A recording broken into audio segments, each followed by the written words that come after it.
Hi, everybody. I'm Dre Harrison. Welcome to episode 553 of Motorsport 101.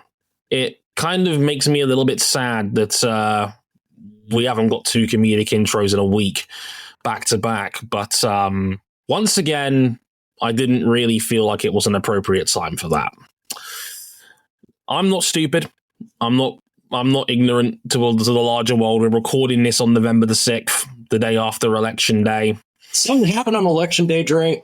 Nothing good. Nothing. And I make no bones about it. I'm a Brit. I'm the only Brit on this show on a regular basis. I'm surrounded by two fine American people. And I know that our largest audience is American. And I've taken a lot of pride over the last... And this was meant to be a happy celebration because this was meant to be the 10th anniversary of this show. We've been doing this for 10 years now, in some way, shape, or form. Damn, that's crazy. And I want to take a few minutes out at the top of the show to just remind people that I know that times are hard. You don't need me to tell you that. I know a lot of people are scared, are hurt, are sad, are angry at how the election result turned out. I am one of those people. I'm a Brit. I had 14 years straight of Conservative Party rule, and when we were just as frustrated the way it's turned out over here as well. We're not far behind the Americans in every sense. We got it from you, Dad. Understandable. And I just want... And I really wanted to push hard with these two recordings tonight because I'm very fortunate to have this show. I'm very fortunate that it's been able to parlay me into working in the industry that I've always dreamed of wanting to work in. This show has opened so many doors for not just me, but for so many other people. I'm immensely proud of the community. It's not a very large one, but it's a community nonetheless that we've been able to pull together for the last 10 years of like-minded, sometimes socially awkward misfits that all have a common love for motorsport, sport in general, and a love for people and a love for each other. And a part of me didn't want to do this tonight, but as, I guess, editor, lead writer, lead editor, whatever you want to call me, of this little club. The boss of Motorsport 101, basically. This is your thing. It is my thing, and I take an immense amount of pride in that thing. So much so that I've turned down work because of this thing. Because if M101 isn't coming with me, then it's not worth doing, quite frankly. I just wanted to say in front of everybody here that this is your safe space. This can be your escape from the nastiness of the real world. I don't claim to think that we're anything special in the grand scheme of things, but I sincerely hope, and I believe I've got a genuine duty of care to the Motorsport 101 audience and community and the people around us, that if we can be a mild bit of relief and entertainment and comfort from the horrible nature of the outside world, then that's enough for me. You're the best audience in the world. I'm incredibly grateful to have you. Thank you for inviting us into your homes for the last 10 years. And it's a continued honor and a privilege to be able to do this. This is a safe space. As I've always said, Motorsport 101 is a show made by people from all walks of life, for all walks of life. We are pro-diversity. We are pro-choice. We believe that motorsport should be fun and it should be for everyone. And that goes beyond motorsport as well. If you don't believe in that, if you believe that you'd rather commit a felony and publish that on your podcast and take pride in that, knock yourself out. Don't listen to this show.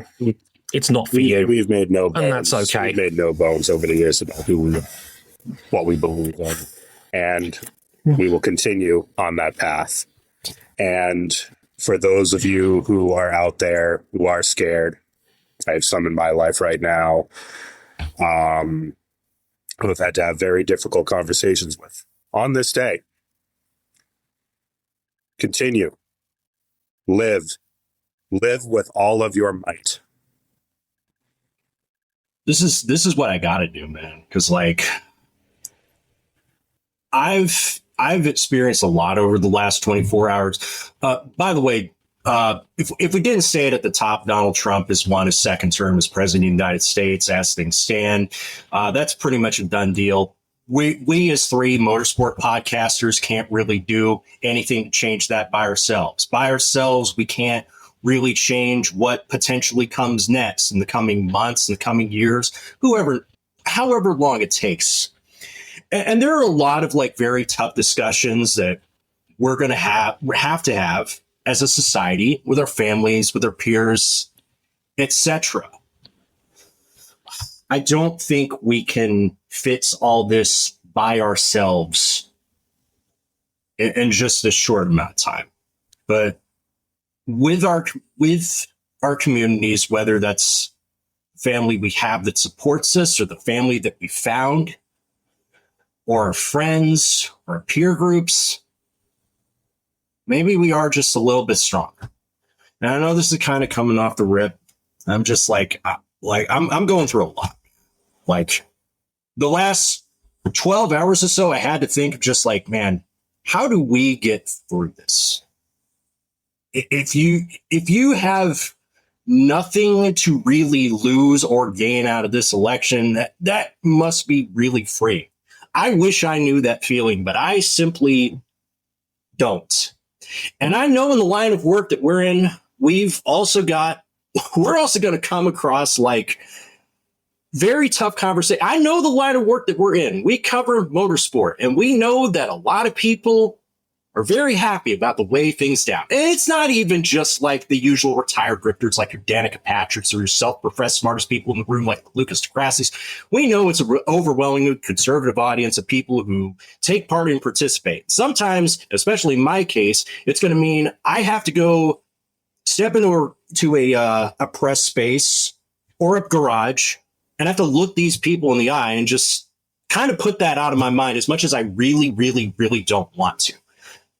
And then surely someone will say, well, why do we like this? Why are we contributing to feed this sport that doesn't do anything to better the environment? In fact, it makes it worse and is populated by some of the worst people on planet Earth. Why do we do this, Trey? Because we love cars. We love motorsport. We love the thrill of the chase. We love the vroom vroom, and it's brought us all together. And it's a powerful thing, the power of community. And as corny and as cringy and as friendship speech as it sounds, some of the greatest people of my life I've met through motorsport. People that I can genuinely say are friends for life. People that at one point I thought was the love of my life came through motorsport. I've lived a life, man. I'm only 32 years of age. I've been doing this for 13 years on a semi-professional level. And it's changed my life in so many unimaginable ways. Yeah, we're well aware deep down that we know that there's a lot of awful shit that comes of our motorsport politically. Sports and politics are joined at the hip. We've said it so many times on this show. We've seen so many walking examples and case studies of that have come through in the last 10 years we've been covering it on this show. And trust us, our shit is niche compared to like football, American football, basketball, Olympics, you name it. Just a drop in the bucket. Lewis Hamilton leading a Black Lives Matter campaign was the first tip on the iceberg we ever had. We've come a long way from my ex-girlfriend was a trained assassin in the first 10 episodes of our own existence. And yet, here we are, 10 years later.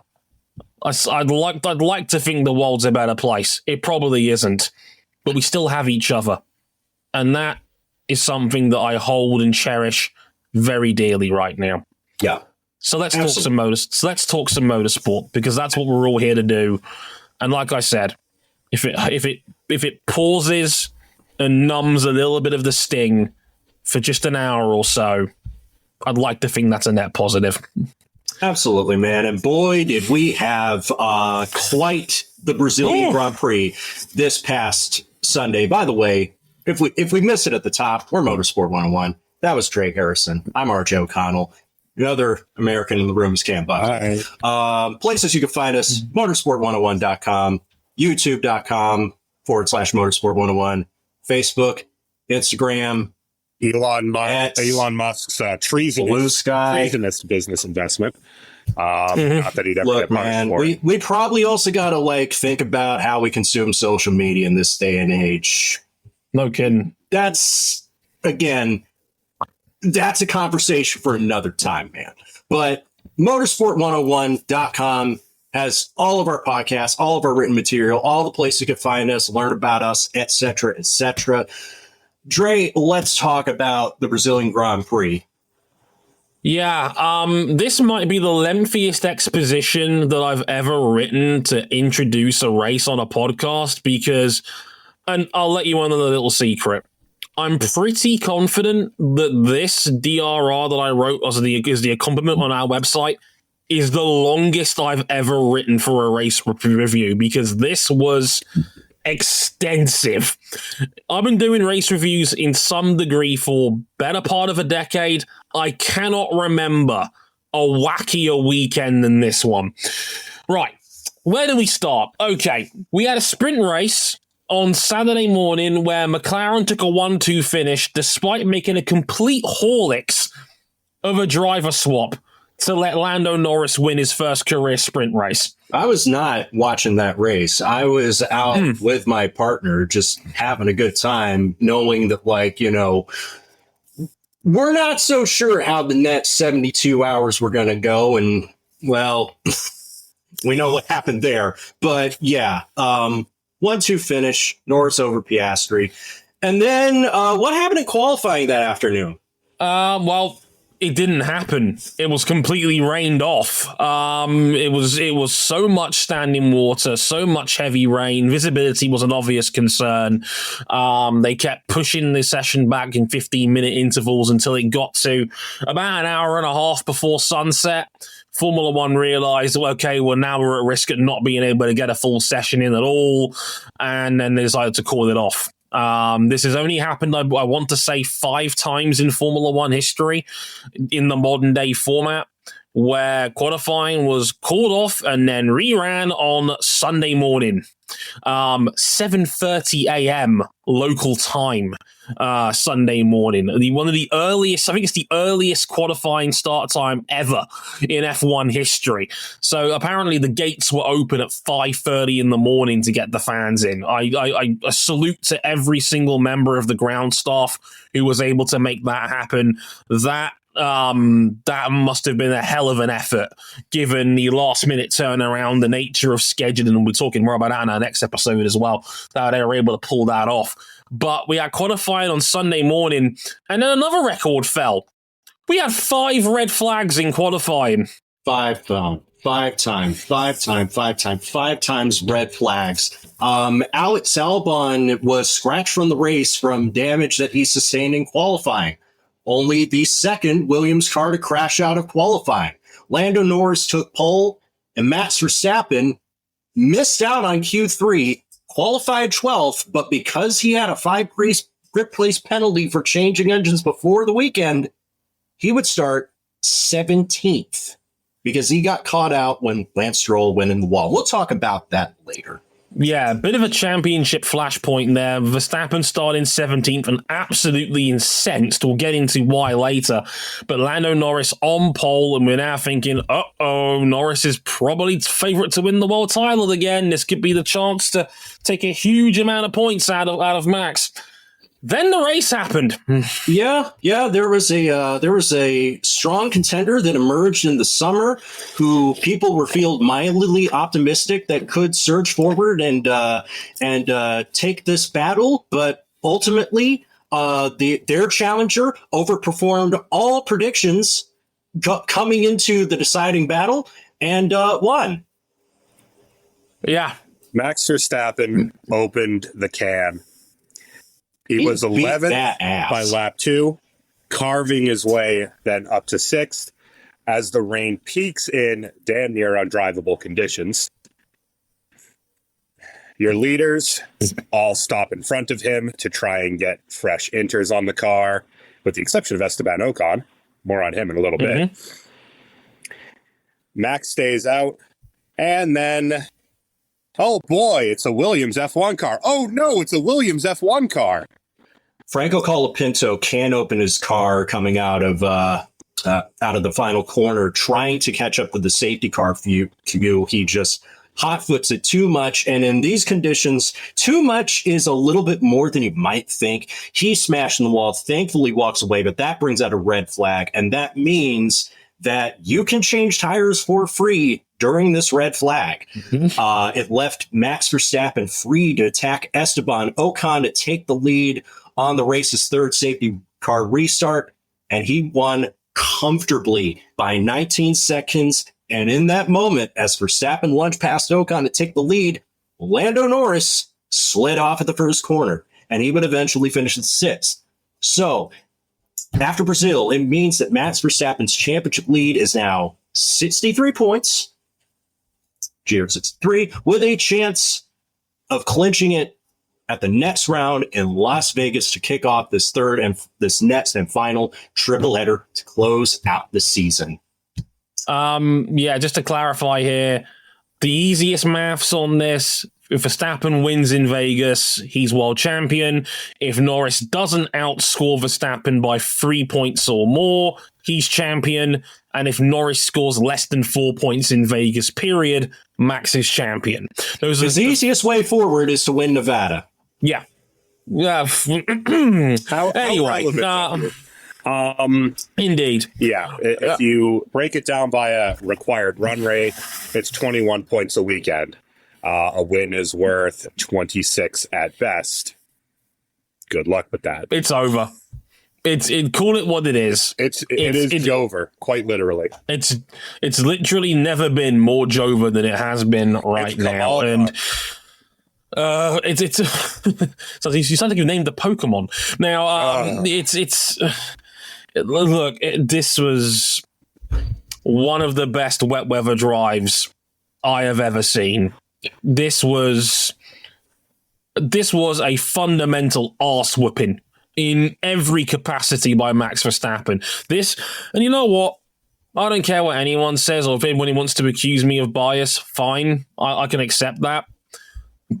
This championship fight needed a good old-fashioned Barney, one that was clean, one that was proper. This was starting to get quite nasty, this title feud. This was starting to get quite unsavory with the amount of talk about unsportsmanlike conducts, butt-rushing apexes, rights to reviews, and rather bitchy comments. If you all saw the press conferences on Thursday, Johnny Herbert throwing his 2 cents in the ring, Damon Hill saying that, he's becoming Dick Dastardly, Max clapping back with, I'm a 3-time world champion, I know what I'm doing. We needed some clarity in this fight. And then Max decided to open a can of whoop-ass and remind everybody who the best driver on the planet is. He already had one of his finest performances in wet conditions in Brazil in 2016. This is by far and away leagues beyond that. And it's not just because he won. Although, to be fair, that did a long way to reinforcing that. Yeah. I mean, in biblical conditions where it went from generic wet conditions to monsoon, debatably full wet tire conditions. He kept his head. He was laughably, visibly faster than everyone else on track. He drilled Oscar Piastri from about 6/10 back to the point where Oscar didn't even see it coming. Clean as you like, drove around him, took off into the distance. In the words of Alex Jakes, it wasn't even a contest. It's like the way I described this, and especially with the rage that Max showed after qualifying, this was going to end one of two ways. Max was going to win the race or he was going to crash in frustration. But it's like... Oh, and boy, was the prospect of an Ocon Verstappen 1-2 restart coming off that red flag. If you know the history between those two at Interlagos specifically, you were thinking, oh, yeah, this could get a little spicy, but Esteban Ocon made a very cunning business decision. More on that in a bit. It's absolute cinema. It's like all of the anger and all of the frustration that has been building within Max over the last 5 or 6 months as Red Bull has fallen away. Rather than it coming out as Max becoming a silly bitch and overdoing it, it just came pouring out as sheer punishing pace.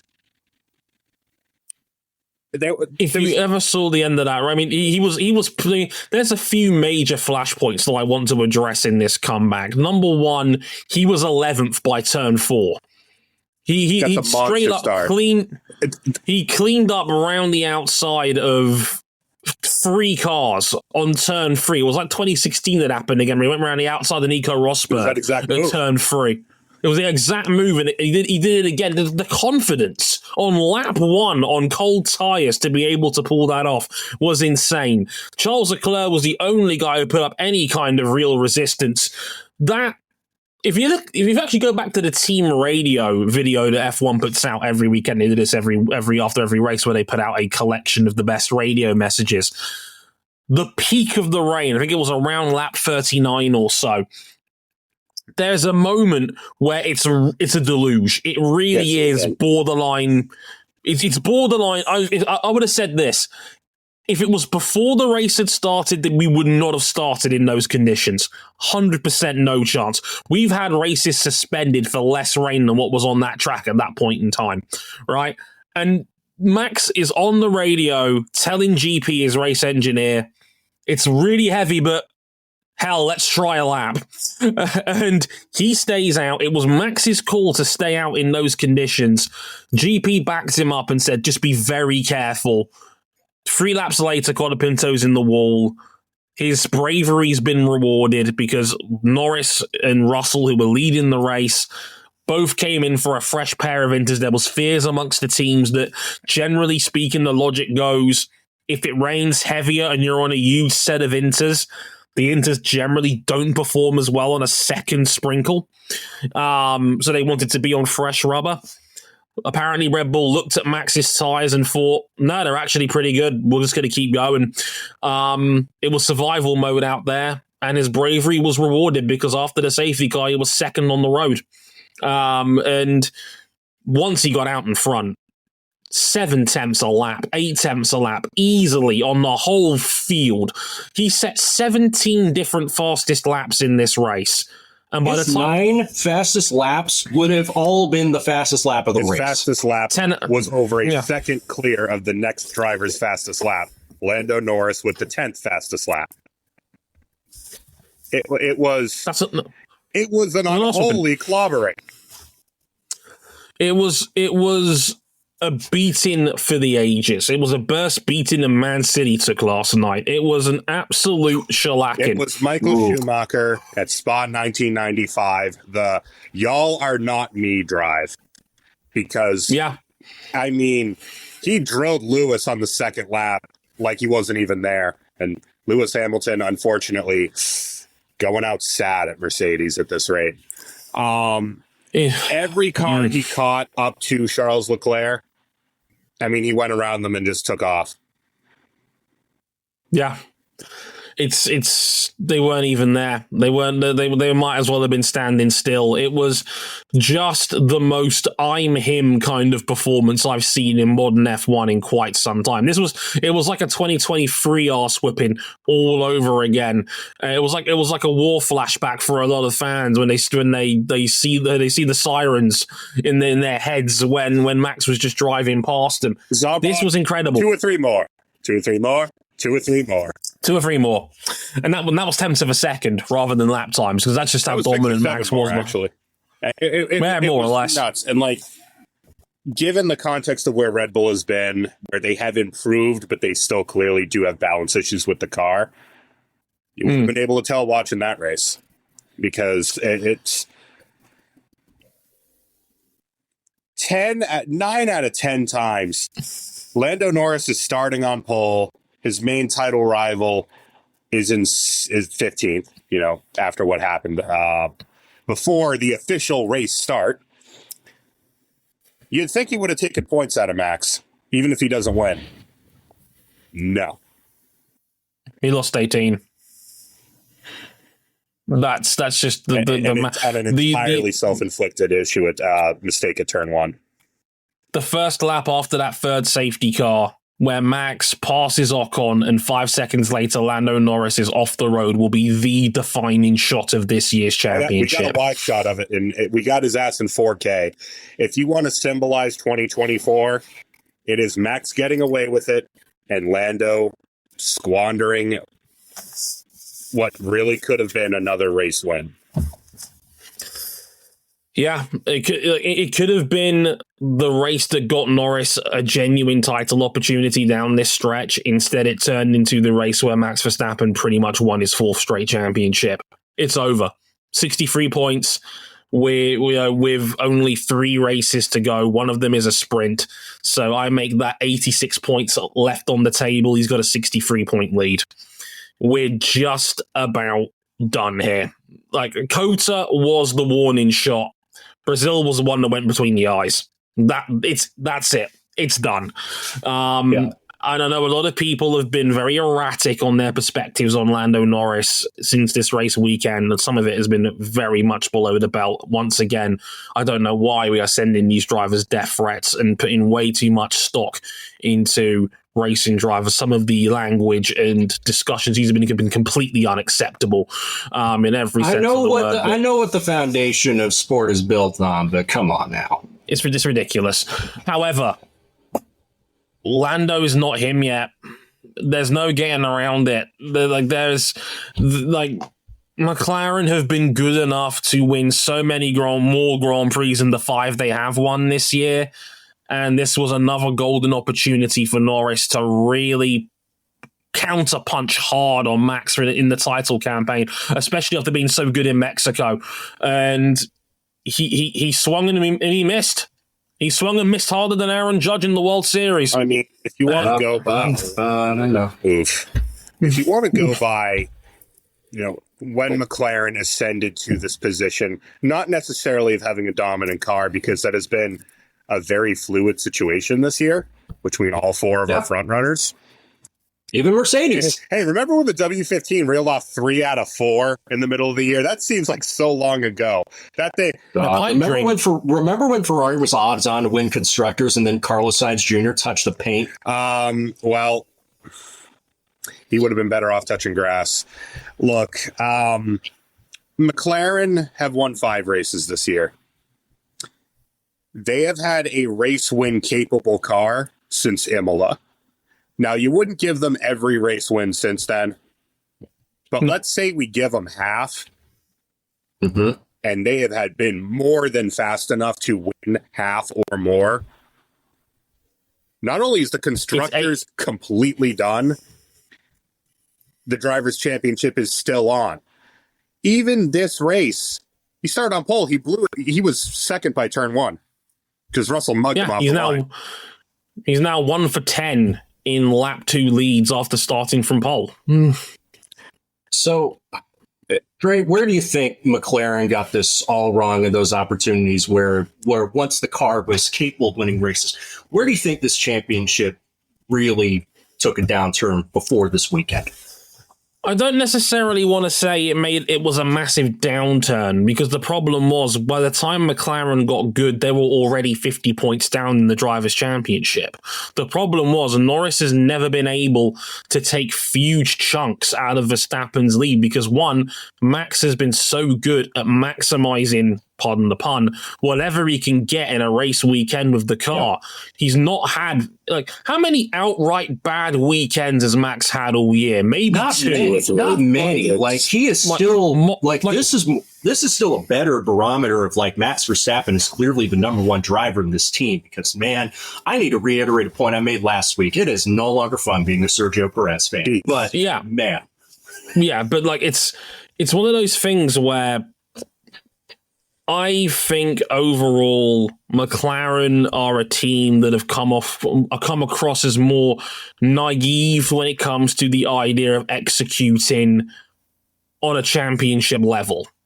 They've had 5 wins this year, and they've been very good wins for the most part, but I think they could have easily had 5 more. You look at okay, Imola, and Spain, because botched you look, start.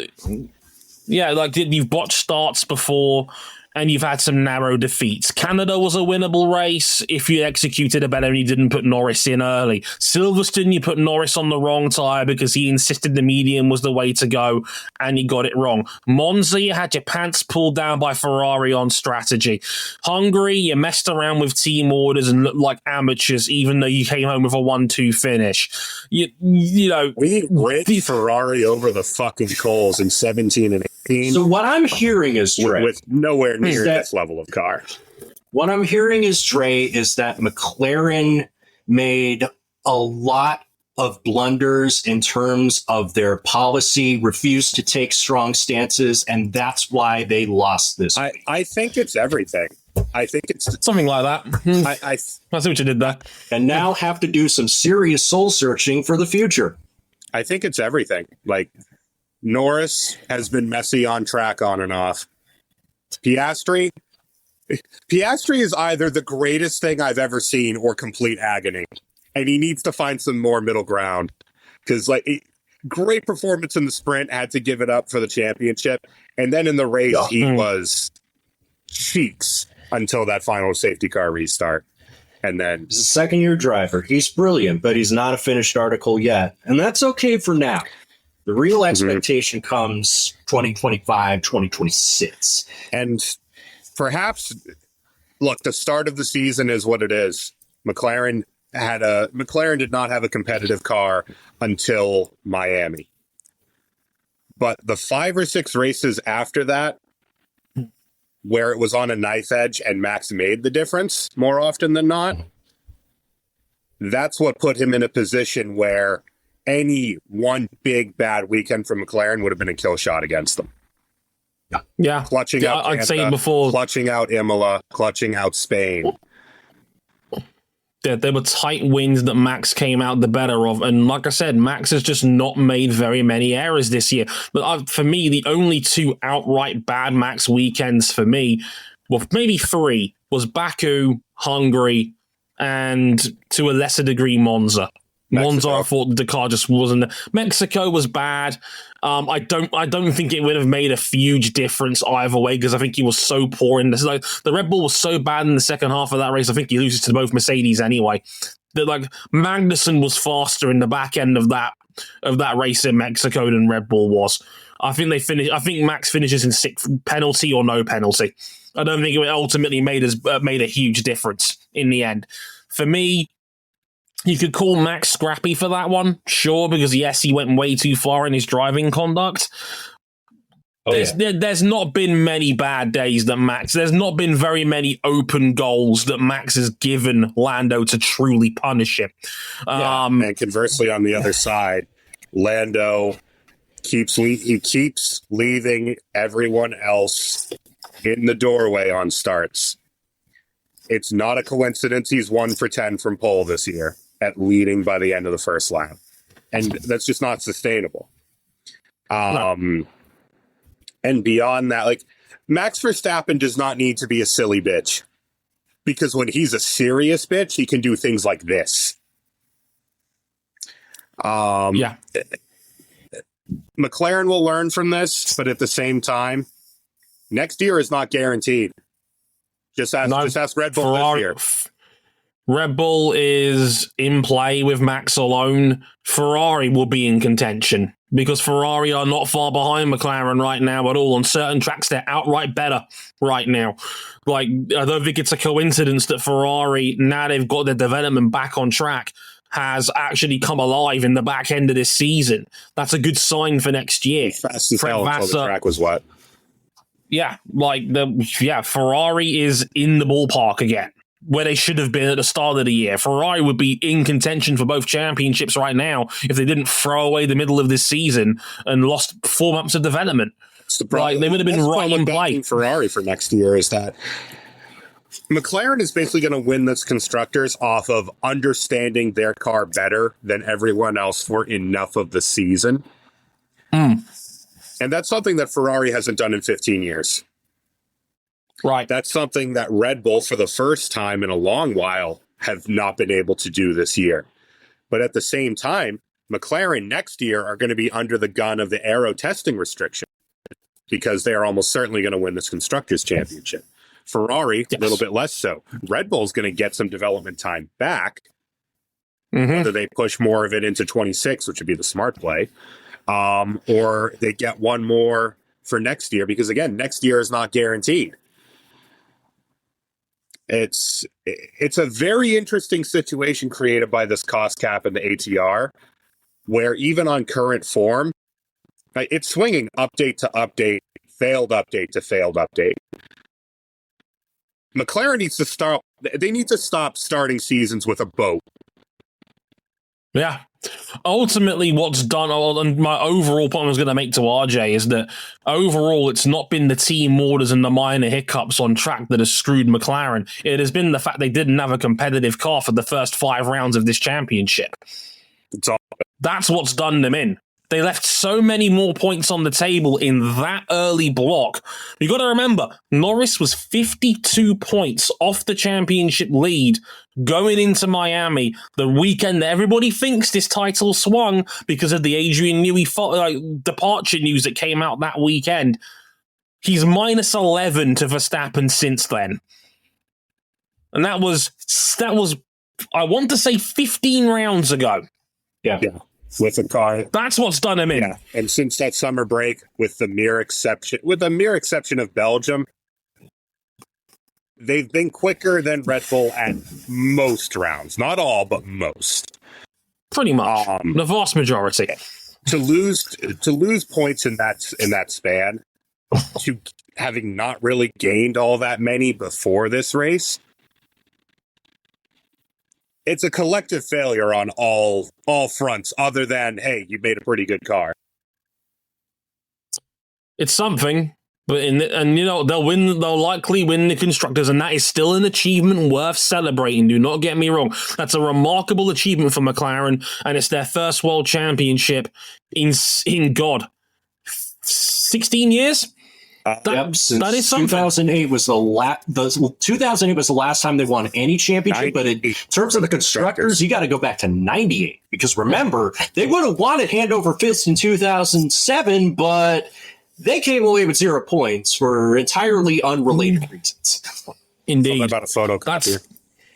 It's still a remarkable accomplishment, but let's not, as motorsport fans, sit down and pretend like we actually care about the constructors. We all know what everybody really wants to win. This is a human form of sport, and the Drivers' Championship is number one above all. That's why the Drivers' Champion has the right to take the number one wherever they want. To keep it at their team, go to a good team, go to a bad team. Go to Aprilia. Now, we want to talk about some bad teams. I did not see this coming. Alpine got both its cars on the podium in Brazil, with Esteban Ocon finishing second and Pierre Gasly in third. Remember, 3 cars at the head of the queue decided we're going to stay out until they red flag this. Esteban Ocon and Pierre Gasly were the other 2 besides Max Verstappen. Mm-hmm. You combine that with Pierre Gasly's 7th place finish in the sprint, it meant that Alpine scored 35 points on the weekend and leapt from 9th to 6th in the Constructors' Championship on 1 race alone, with 3 races left. I know this is a big outlier in terms of Alpine's form, but man, there are a lot of people from Enstone to Viri that I got to be feeling really good, and it's about damn time, because Lord knows they've needed it. First, me and Cam was for Team Enstone. First on podium since my beloved Lotus E21 back in 2013 at Korea. First time we had 2 French drivers on the podium since 1997. It's been a long time for the French to have something to genuinely celebrate. And we went back, Dre, right? Because it was us, it was myself, Sasha, and JB, all going back through the annals of F1 history, trying to find a worse car that's double podium. And I mean, this car has been pretty bad. This thing has been a pile of junk all year. Yeah, it's been rough. How? Yeah. How did they? By having great pace when it mattered most when the rain came down, and immense bollocks by sticking it out when the track was virtually undrivable. They were rewarded for their bravery. And hell, even when Max got away, relative to the rest of the field, their pace was great. Ocon was a comfortable second, and Gasly was comfortably able to hold off George Russell behind him. And he nursed that car all the way back home. And Alpine were legitimately the second or third fastest team in wet conditions. This was not a fluke. When the rain came down, they were fast. And I joked about it on our DRR post.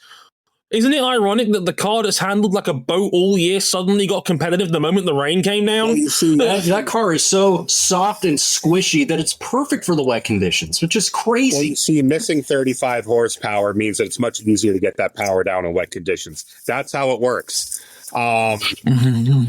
This is, first of all, for a team that has been objectively awful this year relative to their expectations as a works team, insane amount of turnover within the team and management. That's got to feel real good. Yeah. A salute to every single one of the ground staff at Enstone and at Viry who have had to have gone to hell and back over the news. The future of their power unit, powertrain department is very much in the air. It can't be good seeing your team down the standings, your job future hanging by a thread. It's not been a nice time to be a part of Team Enstone this year. This had to have felt like some degree of relief. I saw the team celebrate down there. They were jumping up and down in each other's arms like they just won the world championship. Dude, Pierre Gasly and Esteban Ocon, who we know have this whole thing of they've hated each other since they were children, embrace one another as they gotten apart for May to celebrate with their teams, man. This was a healing moment. And by the way, for all the shit that this team has had to go through this year, I said it all along, it is not the fault of these drivers. To previous Grand Prix winners, and look, we could say whether or not they won those entirely on merit and pace alone. Can I actually? But they are Grand Prix winners. Is there a more sneaky multi-podium guy than Esteban Ocon? He's got a few of these now. Like, has there been a better driver in wet? Is Esteban Ocon a top 3 wet driver on the grid? Because every time the rain comes down, he's exceptional. Right. He was before that stoppage. He was actually pulling away from Max. He had more confidence when the rain came bucketing down. He was pulling away at the lead. Yeah. I said it in the summer, like after Monaco, Esteban Ocon turned into the most overhated driver relative to what he actually is. And what an exclamation point to prove all those people wrong. And Pierre Gasly, you know what? He did pretty damn good too. I gotta say that. Mm-hmm. Yeah, this was the proof that there is no substitute for a great driver lineup.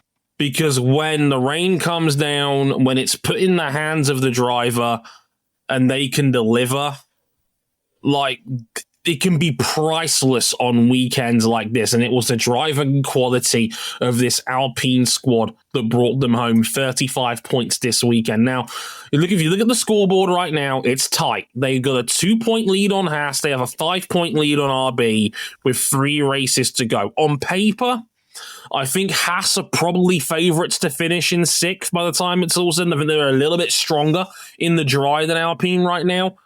But if they can hold on to P6, and there's not many races left, who knows?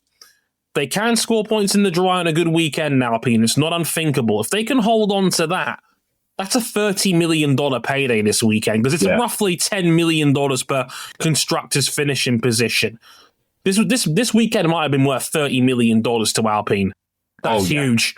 Yeah, that's really big. And again, we said enough times, what a performance from everybody.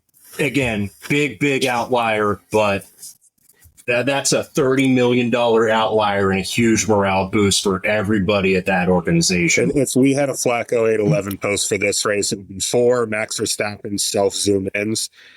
And then what the hell are two polar bears doing in Arlington, Texas? Why are they wearing blue and pink? No, you got to turn like Pierre Gasly into Schumi at Barcelona '96, and then you got to turn Ocon into like Jenson Button at Canada 2011. I don't know, man. Turn Nico Hulkenberg into Blood is Lost. Oh, brother. Should we talk about some more bad policy? Yes. Very relevant in this day and age. Oh, yes. We mentioned that there was like biblical rain.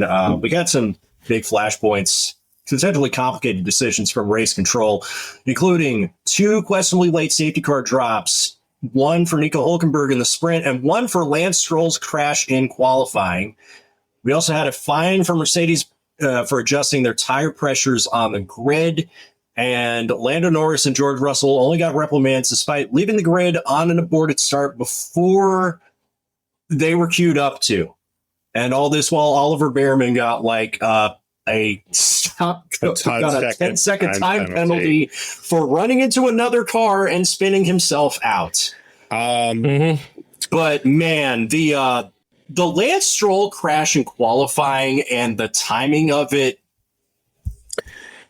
is that where we got to start here?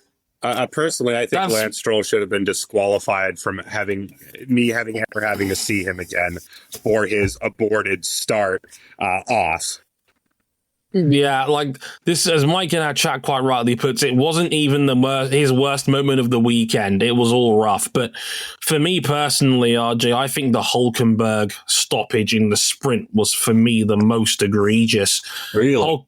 For me, Hulkenberg's car is dead, feet off the racing line, coming down the hill towards Jinkao.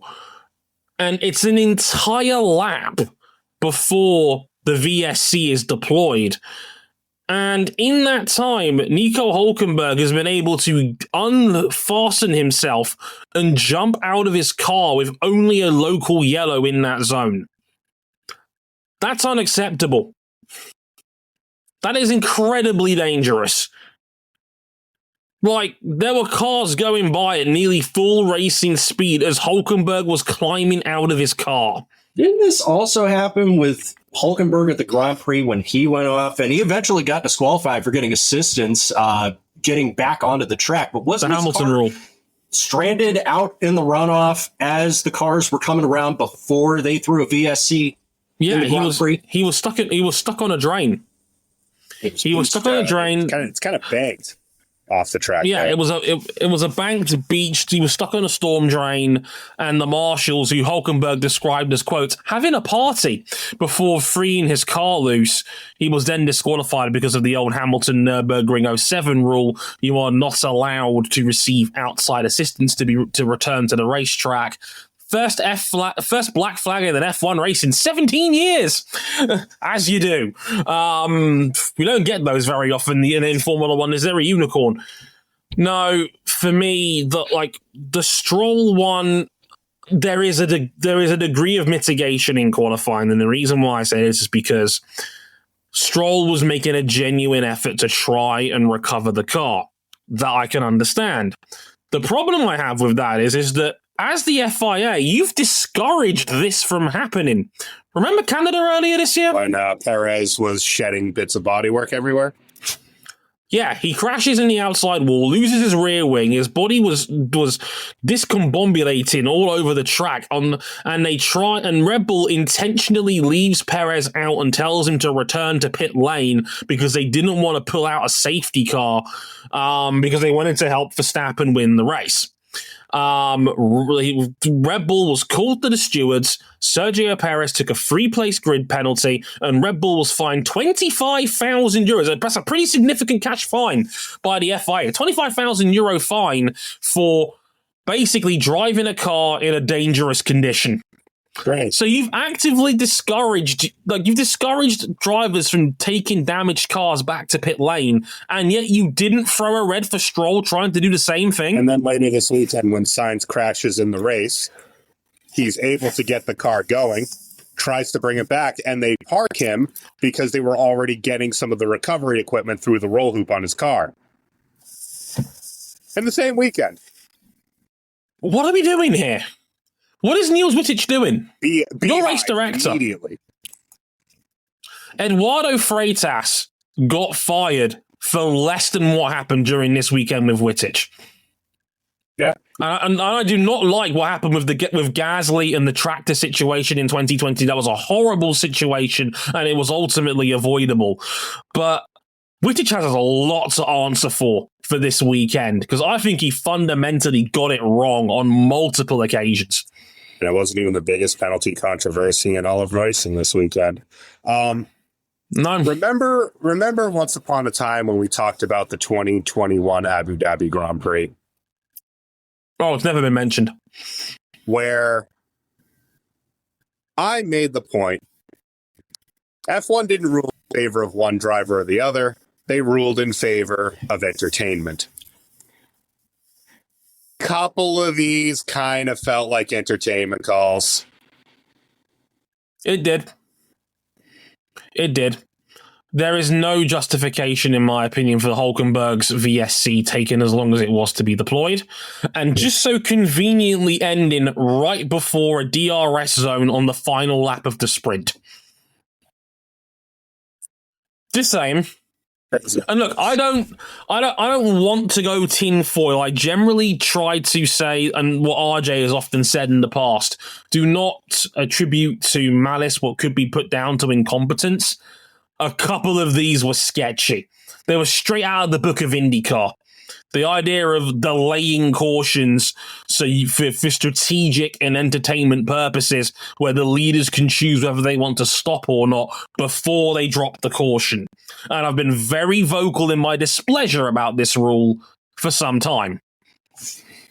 It's, in qualifying, there are a bunch of people trying to justify it as you let people who are on laps try to finish their laps. Stroll wasn't getting that car back. It's straight out of the IndyCar playbook, as you said. It's let them complete what they need to complete, and then freeze the session. And I don't like it. I don't, because it's been a general pattern for the last 2 or 3 years in F1 where they've just delayed putting out cautions or putting out yellows. I don't like the trend that it's going towards. It's needlessly dangerous. Look, man. The whole point about we fit stewarding, when I made that sarcastic remark 3 years ago, is the fact that, race directors are more incentivized to make these entertainment-driven moves more often than not now. That is how we are conditioned. I don't like it. I don't like what Wittich is doing with that. I think it's nonsense, and I think it's completely unnecessary. And the post-race penalties, Mercedes got very lucky reading the steward's report. The fact that, for those who don't know, they were fined €5,000 for adjusting the tire pressure on the tires after they've been attached to the car. You're not allowed to do that, and you're not allowed to do it within 10 minutes of the start. That's what the 10-minute warning is for. You're not supposed to adjust tire pressures after the 10-minute warning before the race starts, or in this case, the restarts. The problem I have with this is that there was so much mitigation in the report that it ended up only being a fine. I think they said something along the lines of the aborted start, the messed up race procedure, the aborted start, and the fact that gate access in the track was not opened on time all led to Mercedes only copying a $5,000 fine, because by letter of the law, they've broken a technical directive. That's normally a straight DQ. The last time we had a Mercedes tire pressure controversy was, Monza 2015? And they threw the book at Lewis for that. They only ended up winning that race because they were able to pull enough of a gap. That's not the one I have issue with. The aborted start. Mm-hmm. What in the cinnamon toast fuck was that? All of it. the aborted That was a start mess. itself. The people who went with him, because then Lando becomes the control car.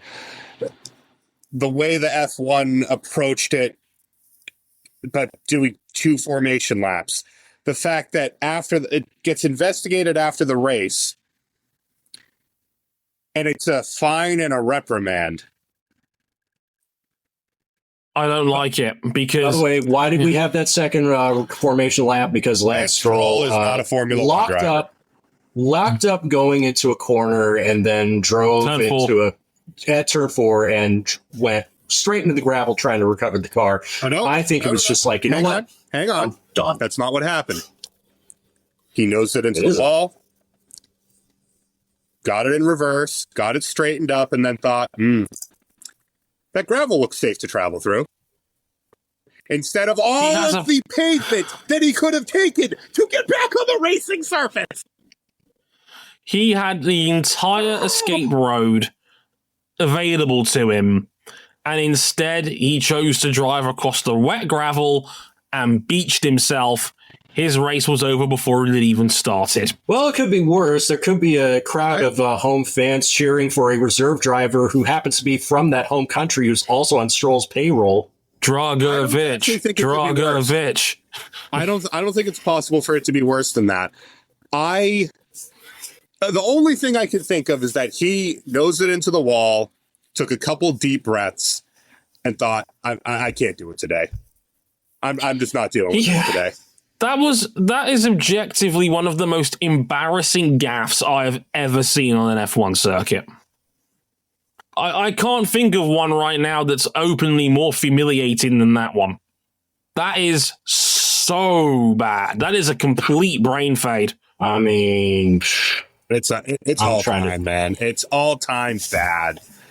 I don't know if it's up there with Taki Inoue getting clattered by the medical car, but it is up there. But yeah, that's why we had a second formation lap, and that is why that whole mess with the second formation lap is so weird. Anytime you bring that incident in for comparison, you know how deep down the rabbit hole we are at.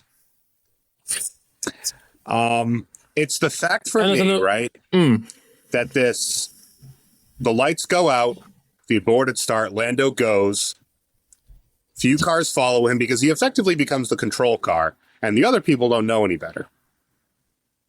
Yeah. And so that was considered in the steward's report, other than Russell, who caught the same fine and reprimand because he was on the front row. The red light is the red light. We saw F1 throw the damn book at Lewis in Monza, was it 2020, when he entered a closed pit. And the reason being that with those red lights on, in that situation, the track is not declared safe. There are people on the track. The track is not declared a racing surface in that moment. Right. How do we know that they're like, that's the thing that gets me about this. This could have been so dangerous. We don't know relative where Lance Stroll is on track. There could be a recovery vehicle on the track. There could be people on the track helping to recover his car. Mm-hmm. We don't know what that situation is when Lando guns the throttle, leaving his grid box, thinking it's another formation lap. It is so unnecessary and massively dangerous. You've compromised the safety of the race. You are held on an aborted start for a reason. It's to not put you out. It's not to put the cars out there. And it's dangerous. Jason raised a very great point in our chat. The last black flag was for people leaving the pit lane on a red light. Yeah. Right? Canada, 2007. So the stewards report that there were no mitigating circumstances, that it is entirely on Lando, and that it affected multiple other drivers. Yes, because the RBs, and I believe it was it was Esteban Ocon that were also brought to the stewards about this, but they were given no further action because they had a mitigating factor. You followed the leaders. How was this on? Given past precedent for releasing the cars onto the track when the track is declared, in this case, a red, how is this only a fine and a reprimand? It should be a 10-second stop and go. Lewis got for entering the closed pit lane in 2020. But a 10-second stop and go for Lando Norris does not benefit the World Drivers' Championship. It's a 10-second stop and go. You convert it into a 30-second time penalty after the race, like Nikita Mazepin did when he was in F1. Because I remember in Austria, he copped a 30-second time penalty because he was going at full speed through double waved yellows. That's the level of penalty I think this warrants, because you've broken a safety procedure. That's big. That is dangerous. That is something that you deserve to have the book thrown at you for. That was silly driving. That's poor knowledge from Lando Norris. You failed to read the book on this one, because as Max quite rightly pointed out in the radio messages in the video on YouTube about this, he did the right thing. He stayed in his grip box. He's had pole positions. He's had pole positions enough times where he knows the procedure. You don't go on an aborted start. You are told to hold position. When it happened, I thought Max broke a gearbox. Because his car was, he basically pulled the car out of drive, and the car wasn't moving. I'm just like, oh, this is a big day in the World Championship. And then he dumps the clutch, gets it in gear, and starts moving. I can't think of a situation more deserving of a procedural penalty than going on an aborted start. That's bad, man. That's real bad. Because you've also influenced other cars behind you to go with you. You've caused the whole dangerous grid to do an extra lap due to a procedural screw up that had no mitigating circumstances. And that's why the race got reduced to 69 laps instead of the original 71. They had to correct themselves later on in the race actually running, because they had to work out, hang on, we've done 2 formation laps. We've got to knock this down from 71 to 69 laps. The procedural error had a genuine effect on the race. It took an extra lap off the running. Like bare minimum, it should have been 10 seconds, like Hulkenberg got when he parked in the wrong box at Qatar a couple of years ago. Bare minimum. A fine and a reprimand is nonsense. You've broken a safety procedure. That's the precedent we're setting for that now? Going on an aborted start? Are you crazy? That's so unnecessary. Wittich has got a lot to answer for this weekend. He was piss poor as race director this weekend. Awful. Horrible. You know what the best part is? Thank God we don't cover NASCAR on this podcast. Oh, boy.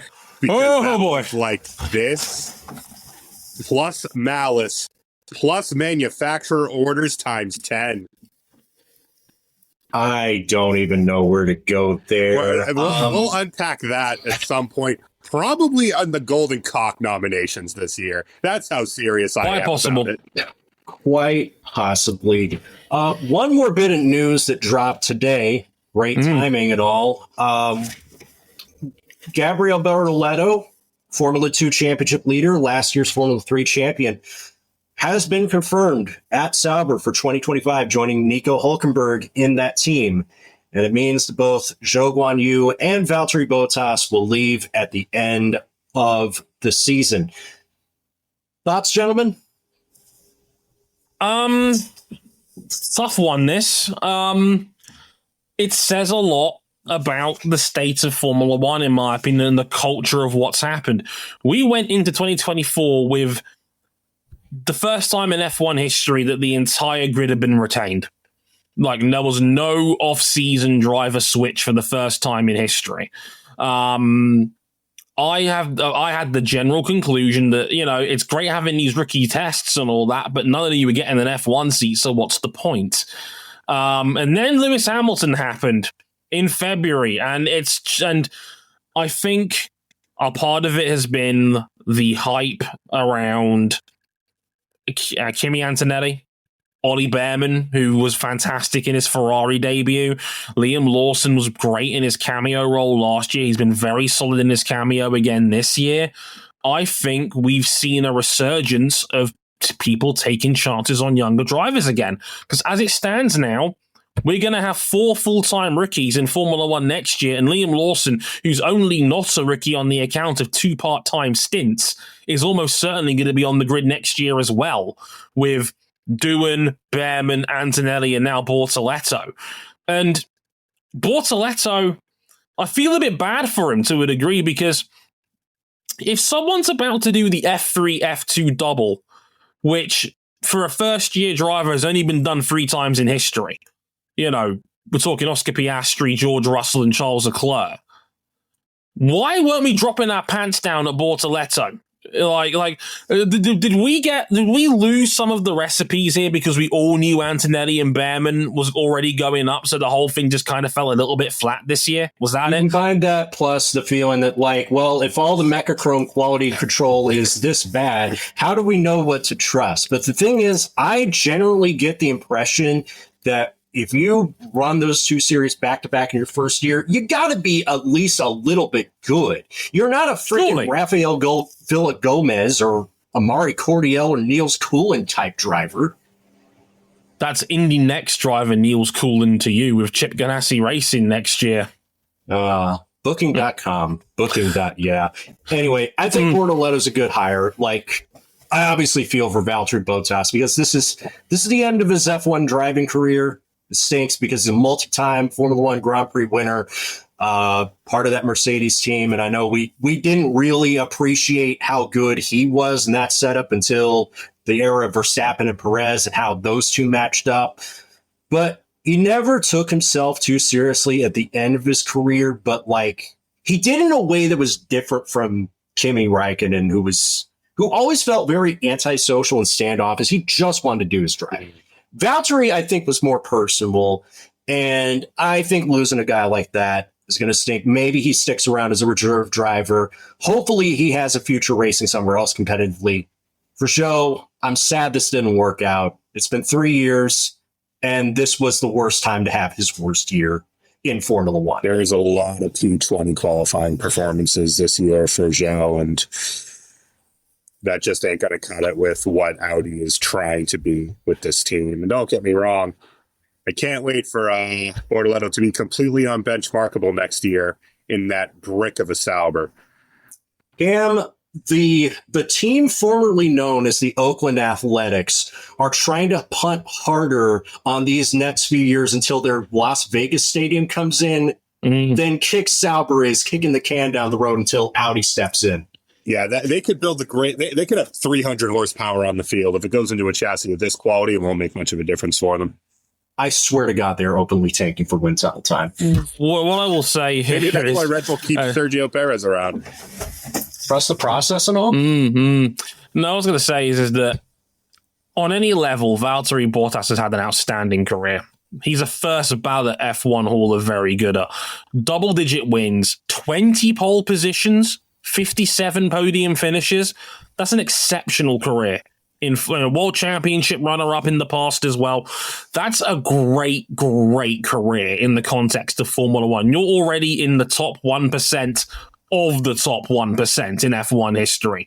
You're an outstanding driver if you've had 10 wins in F1. You don't fluke that sort of shit. But you are a quality driver at your very best if you are able to do that. And unfortunately, I think he caught a lot of shit because he had the unfair expectation of being compared to arguably the greatest F1 driver that's ever walked this earth. And that happens. And that's not a fair fight for Valtteri Bottas, but he had to deal with it anyway. And not to mention the guy he replaced. Yeah, it was Nico Rosberg. There was a lot of that, I think, was a product of what we thought Rosberg was as a community before we buyer's remorse. Before we realized how good Rosberg was up against Lewis those 3 years of the turbo hybrid era. It was buyer's remorse because we didn't think Rosberg was shit until he won. He said he won in 2016 and then we realized, hang on a minute, the man's got 22 career wins and actually ran Lewis pretty close in 3 of those 4 seasons they were teammates. And that probably was unfair on Valtteri because we were probably, as an audience, not going to make that same mistake twice when it came to misrepresenting what someone could do against Lewis Hamilton in his prime years. It was never a fair fight. And on a personal level, I have a lot of time and respect for Valtteri Bottas. This is a man who has been very open and extremely honest about his struggles, about his mental health. At one point, he openly admitted he was considering retiring because he felt like he could never beat Lewis in a fair fight over a full season. He's been very honest about going through eating disorders because of the nature of trying to stay super fit in the race car and, you know, the damage he was doing to his body by starving himself, again, for every competitive gain he could get. And as his career has developed and matured, he's become one of the most well-liked and well-received drivers in the paddock for just not taking himself too seriously, letting his hair down, and going and being the anti-Kimi. A Finn who is actually personable, likable, genuine, and just fun.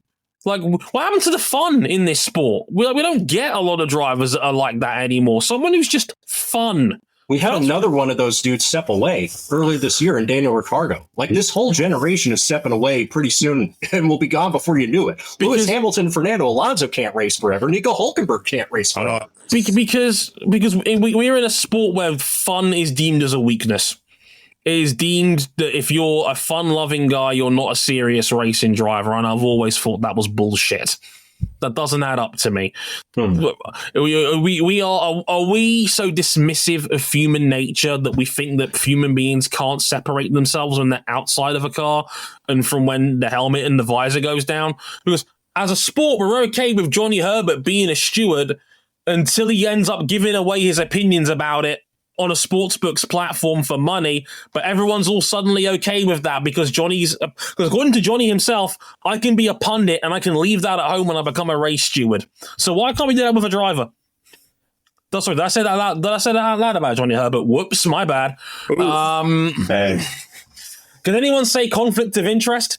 Anyway, our sport's full of them. I know. We don't know what to tell you at this point. And the point about drivers who are just like not as robotic as we'd like to believe them, man. Zhou Guan Yu always got so much shit from the moment he stepped in. I've always felt bad for him. Yeah. I think he's a genuinely fun presence, and I can remember being like the only person in post-session media scrums that actually go out and like try to like get questions and answers from him and such. Mm-hmm.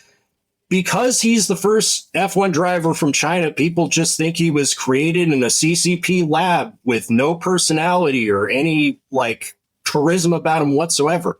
Like, did his F1 career pan out the way it arguably should have, even in the most optimistic scenarios? Of course not.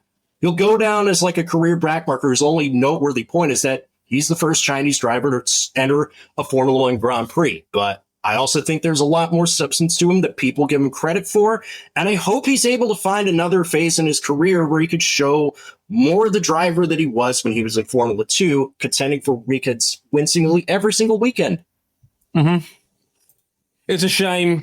Again, we like to rag on back markers when it comes to F1 wheel knowledge and, you know, how good is a driver. Zhou Guan Yu never really got a fair shake with the F1 audience at large. I to a degree, I get why he didn't have the most glistening junior record.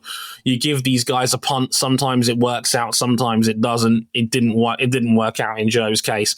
I think he's a fine driver, and I think he'll be fine wherever he lands on his feet. Valtteri is, like I said, a first ballot F1 Hall of Famer. A first ballot Hall of very good. Oh my God, you did the 10 out of 10 thing. Ryan Eric King. You win this round, King. You win this 10 out round. of 10, maybe. But yeah, I mean, 10 out of 10. Let's also not pretend for either of these guys, which is that Sauber in their current situation are any kind of yardstick to measure someone by. No, they're not a serious organization. This unmitigated clusterfuck of a race, they still never looked like they were scoring points.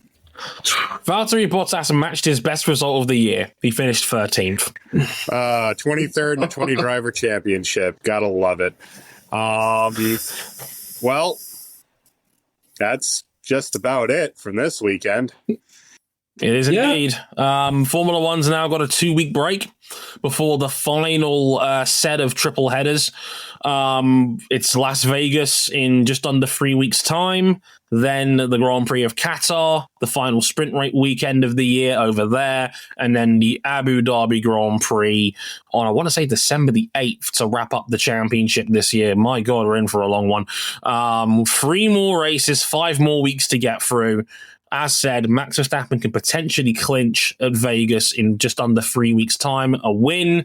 Or Lando Norris can't outscore him. I have one of those things happens. I have one of those conditions are met.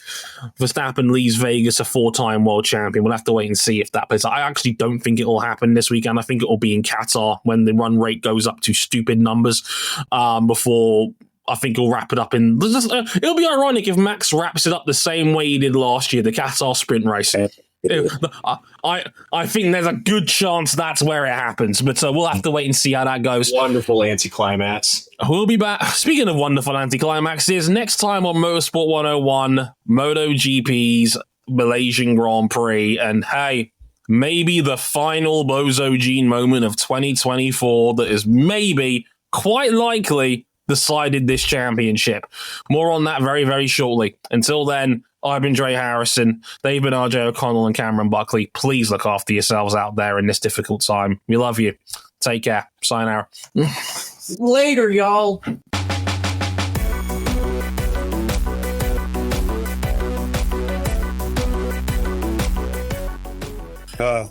Well, at least it wasn't the fail melon.